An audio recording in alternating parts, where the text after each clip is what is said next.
Hello আসসালামু আলাইকুম viewers, welcome back to my channel. কেমন আছেন সবাই? আশা করি সবাই অনেক অনেক ভালো আছেন। আজকে আমি তৈরি করে দেখাবো কালোজাম মিষ্টি। এটি কতটি সফট হয়েছে চলুন আমি কেটে দেখাই। এখানে আমি কোনো কালার ব্যবহার করিনি, ফুড কালার। ভেতরে দেখুন কতটা সফট হয়েছে। চলুন দেখে নেই রেসিপিটি। এখানে আমি কালোজাম বানানোর জন্য 1.5 কাপ পরিমাণ গুঁড়ো দুধ নিয়েছি। দুধটি ফুল ক্রিম হবে। এর মধ্যে আমি 2 টেবিল চামচ ময়দা দিয়েছি। আপনারা ময়দার বদলে সুজিও ব্যবহার করতে পারেন। এর মধ্যে আমি 1/2 টেবিল চামচ বেকিং পাউডার দিয়ে দিব।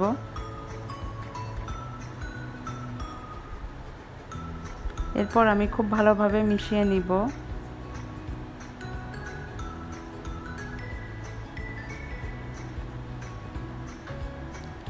খুব ভালোভাবে মেশাতে হবে যেন সব পাশে সমানভাবে মিশে যায় সব উপকরণগুলো।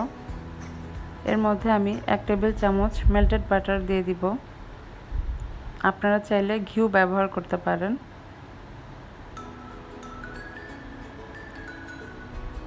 বাটারটি দেওয়ার পর ভালোভাবে মিশিয়ে নিব। বাটারটি বা ঘির কারণে ডিমের যে স্মেলটা সেটি থাকবে না। ডিমটি আমি একটি ডিম সামান্য একটু পানিতে ফেটিয়ে নিয়েছি। ডিম ছোট বড় কারণে অনেক সময় কম বেশি হয়। আপনারা যখন একটু পানির প্রয়োজন হবে তখন একটু দুধ দিতে পারেন বা একটু সামান্য পানি ব্যবহার করতে পারেন। খুব ভালোভাবে মথে নিতে হবে। 10 মিনিটের জন্য আমি ঢেকে রেখেছিলাম। এখন মিষ্টিগুলো বানিয়ে ফেলবো। হাতে সামান্য একটু তেল ভরে নিয়ে আমি গোল গোল করে নিচ্ছি চেপে চেপে। খুব সুন্দরভাবে গোল করে নিয়ে যেন ফেটে না যায়। এখন লম্বাটে আকার দিব, ঠিক ওভাল শেপের মতো। আমি একটু বড় বড় করে নিয়েছি দেখার সৌন্দর্যের জন্য। আপনারা চাইলে ছোট করেও বানাতে পারেন কালোজাম। আমি আরেকটি বানিয়ে দেখাচ্ছি। গোল করে তারপর চ্যাপটা করতে হবে। এখানে আমি তেল গরম করে নিয়েছি। এর মধ্যে আমি অল্প আছে সবগুলো মিষ্টি দিয়ে দিব। হালকা গরম তেলে মিষ্টিগুলো দিয়ে দিতে হবে। খুব বেশি আঁচ থাকলে পুড়ে যেতে পারে। অল্প আঁচে ভেজে নিতে হবে। মোটামুটি 10 মিনিটের মতো লাগবে মিষ্টিটি ভাজতে। মিষ্টিটি এমনি এমনি ঘুরে ঘুরে ভাজা হয়ে যাবে। দেখুন লাল লাল হয়ে গিয়েছে। মোটামুটি সামান্য একটু কালচে হয়ে গেলেই তুলে ফেলবো। এদিকে আমি শিরার জন্য 1.5 কাপ পরিমাণ চিনি নিয়েছি এবং 3 কাপ পরিমাণ পানি নিয়েছি। মোটামুটি বলক ওঠার পরপরই আমি একটু সাদা এলাচ দিয়ে দিয়েছি। এটি অপশনাল। এর মধ্যে আমি মিষ্টিগুলো দিয়ে দিব।